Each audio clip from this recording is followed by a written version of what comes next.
قد عدت يا شهر الهدى يا رحمة تسع المدى يا طهر قطرات الندى يا كل معنى للجمال. Bismillah, que la bénédiction et la paix de Dieu soient sur notre prophète Mohammed sallallahu alayhi wa sallam, ainsi que sa famille et ses compagnons. Bienvenue mes chères sœurs dans le 4e épisode de notre série. Comment préparer nos enfants à accueillir le mois de Ramadan et comment faire en sorte de créer de bons souvenirs afin qu'ils aiment ce mois béni. Nous avons parlé dans l'épisode précédent de jurisprudence très simplifiée pour les enfants.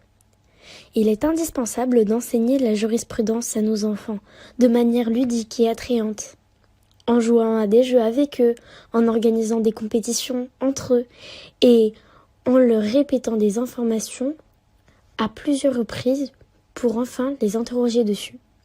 Lorsque sa réponse est correcte, je lui dis bravo, je l'embrasse, le serre dans mes bras. Tout ceci est important, car les informations que je lui transmets sont d'une grande importance. Elles sont différentes de celles qu'il apprend à l'école.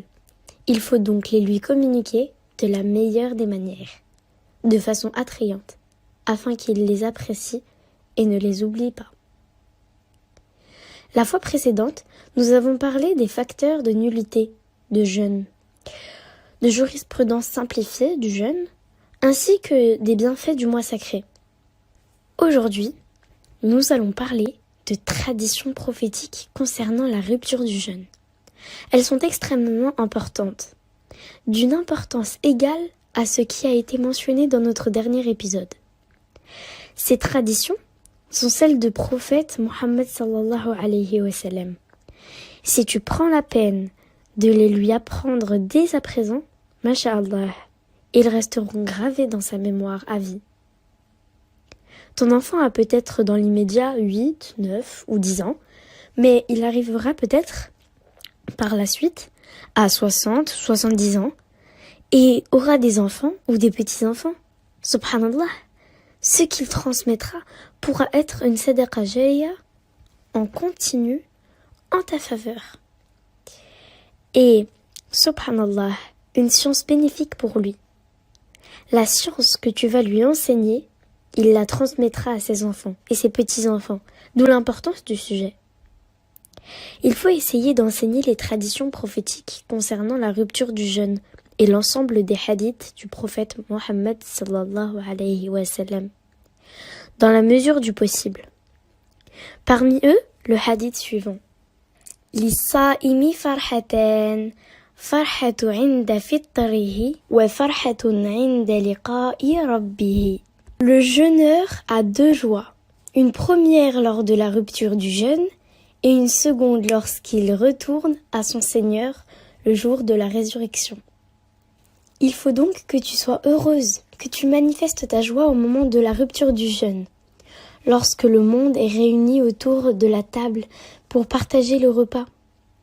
Il faut également rappeler à ton enfant la seconde joie qui nous attend le jour de la résurrection. Aucun prophète ou messager ni ange ne nous a parlé de la récompense du jeûne.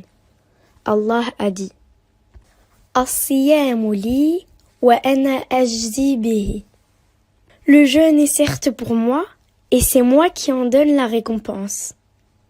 Quelle est la hauteur de la récompense? Allah ya'lam. Seul Dieu le sait. Laisse libre cours à l'imagination de ton enfant. Dis-lui, laisse libre cours à ton imagination. Imagine la récompense qu'Allah te réserve le jour de la résurrection. Ceci est extrêmement important. Au moment de l'appel à la prière, l'Adhan, lorsqu'il est temps de rompre son jeûne, de manger, il faut suivre un ordre précis tiré de la sunna aux traditions prophétiques. Commencer par des dattes fraîches de type agoué ou à défaut des dattes sèches ou rouchif que l'on trempe dans de l'eau pour les ramollir. Si nous n'avons pas de dattes, on commence par boire de l'eau. L'ordre est donc le suivant.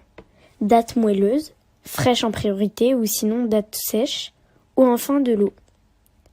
Lors de la rupture, on dit Bismillah et ensuite l'invocation. Allahumma laka sumt wa ala rizqika aftart, ذهب الظمأ وابتلت العروق وثابت الأجر إن شاء الله. Ô Allah, c'est pour toi que j'ai jeûné et je romps mon jeûne avec la subsistance que tu m'as accordée. La soif est étanchée, les veines sont humides et la rétribution est assurée si Allah le veut. Réalise que tu répètes à haute voix, toi ainsi que le papa, cette invocation tous les jours et que ton enfant l'entend. De cette manière, tu vas ancrer dans sa mémoire la sunna de la rupture du jeûne sans le réaliser et sans avoir à lui enseigner. Les enfants aiment la pratique. Il est propre à leur nature d'imiter et ils n'aiment pas les longs discours. À chaque fois qu'ils te voient faire quelque chose, ils t'imitent. Une autre tradition de rupture du jeûne est celle d'invoquer. Enseigne à ton enfant l'importance d'invoquer une fois qu'il a mangé 1, 2, voire 3 dattes, conformément à la sunna. Le nombre de dattes consommées fait partie de la tradition prophétique. La rupture du jeûne est un moment durant lequel l'invocation est exaucée. Apprends-lui comment invoquer. Fais en sorte qu'il entend les invocations que tu lui fais. Ça va lui donner plus d'assurance. Maman, invoque pour moi. Papa, invoque pour ma faveur. Qu'Allah te guide et fasse en sorte que tu fasses partie de ceux qui ont mémorisé le Coran, de ceux qui dirigent les mosquées ou les savants de l'islam. Il faut faire en sorte que la majorité des invocations concernent l'au-delà, car nous avons tendance à invoquer pour ici-bas. Qu'Allah fasse de toi un docteur, un ingénieur ou le premier de ta classe. Alors que tout cela, subhanallah, dépend du destin et prédestiné. Ce sont des choses qui vont se produire. Invoque pour l'au-delà. Enseigne à ton enfant à faire de même, à accorder une grande importance à l'au-delà. Qu'Allah nous accorde le plus haut degré du paradis, le Firdaus. Nous avons tous au sein de notre foyer des petits problèmes.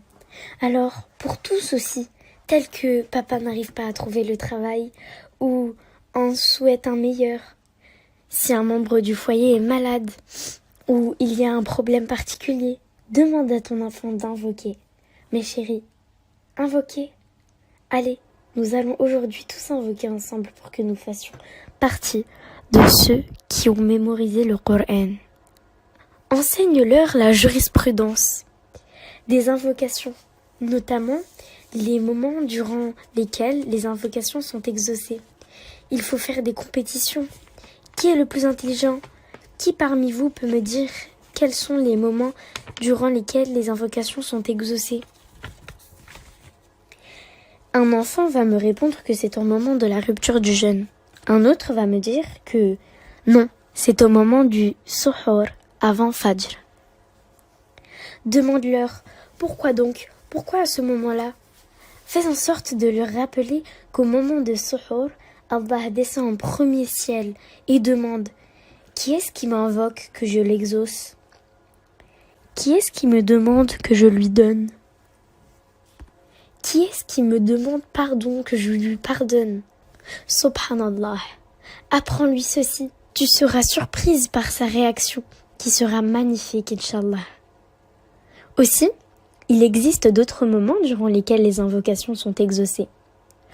Pendant le jeûne, lorsqu'il pleut, durant un voyage, entre l'appel de la prière, l'adhan, et l'appel imminent de la prière, l'iqama, lorsque l'on se prosterne, il y a de nombreux moments durant lesquels les invocations sont exaucées.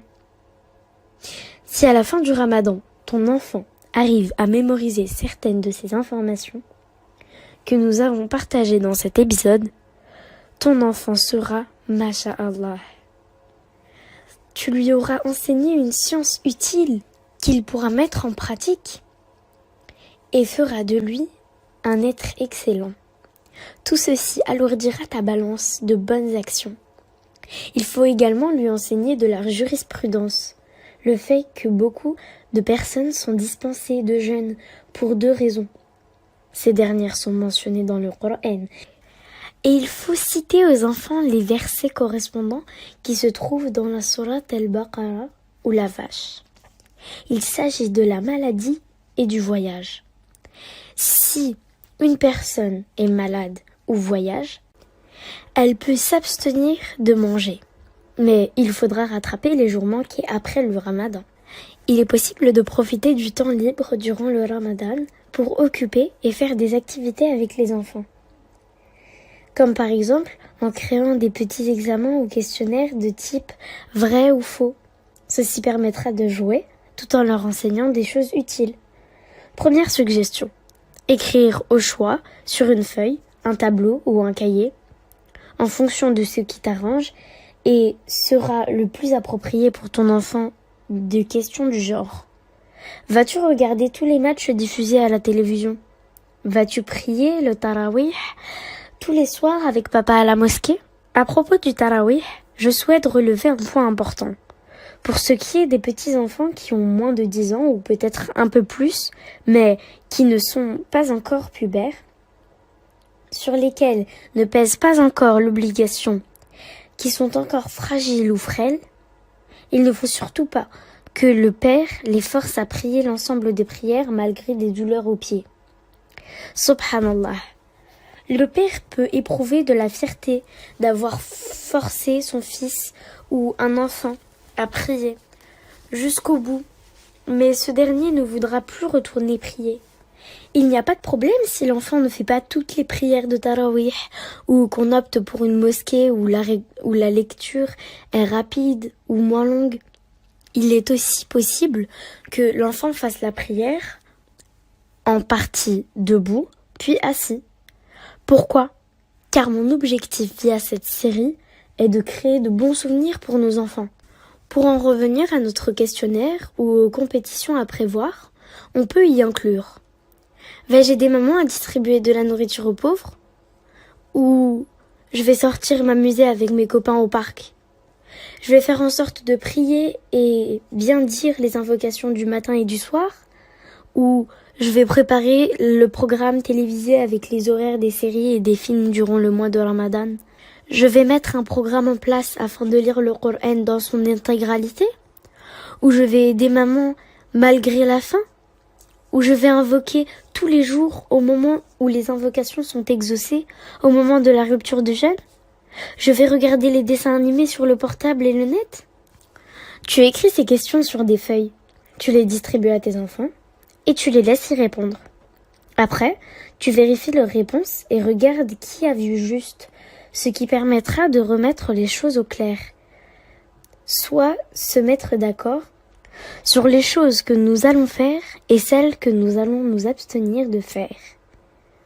Par exemple, je ne vais pas passer mon temps durant le Ramadan à regarder un tournoi de foot alors que les gens à ce moment-là sont en train de prier le tarawih à la mosquée. Le nombre de personnes assises dans les cafés et restaurants qui sont en majorité des jeunes est supérieur à celui des personnes qui vont à la mosquée. Ceci découle du fait que leurs parents ne leur ont pas appris lorsqu'ils étaient petits la signification du respect des règles divines. Comment accorder une place importante à se respecter et l'amour du mois béni. Il faut donc enseigner tout cela à nos petits-enfants. Qui sait, peut-être que la nouvelle génération sera bonne et excellente, Inch'Allah. À propos des questionnaires, si l'un de tes enfants a par exemple eu 8 sur 10, dis-lui, je vais te donner une récompense. Tu es un enfant excellent. Par contre, pour celui qui a eu moins, à toi de l'aider et de lui dire, regarde, ça c'est faux et ça c'est faux. Durant le mois de Ramadan, il ne faut pas faire cela. Ainsi, on s'amuse, tout en enseignant à nos enfants ce qu'il faut s'abstenir de faire durant le Ramadan et en se mettant d'accord sur les choses mises en place durant le mois de Sha'ban, que l'on va, Inch'Allah, continuer de faire durant le mois béni. Il faut essayer de se tenir à l'emploi du temps qui a été prévu pour obtenir une récompense grandiose le jour de l'Aïd. Une récompense de la part du Créateur de l'univers et une récompense de ma part en tant que mère ou père, Inch'Allah. Ces choses simples ne demandent pas grand-chose de ta part et t'apportent de la sérénité. Il est également possible de prévoir une petite compétition entre les enfants en posant des questions telles que « Qui d'entre vous peut me dire quels sont les mois hégiriens et lunaires dans l'ordre ? Qui peut me dire quels sont les mérites du mois de Muharram, de Dhul Qa'da, du mois de Ramadan ?» Car tout ceci fait partie de la base de notre religion. Sache que si tu enseignes cela à ton enfant, de façon intéressante, attrayante et avec douceur, tout restera gravé dans sa mémoire. De plus, cela servira de base solide pour faire aimer l'islam à notre enfant. Merci à vous mes chères sœurs pour votre écoute attentive. قد عدت يا شهر الهدى يا رحمة المدى يا طهر قطرات الندى يا كل معنى للجمال قد عدت يا شهر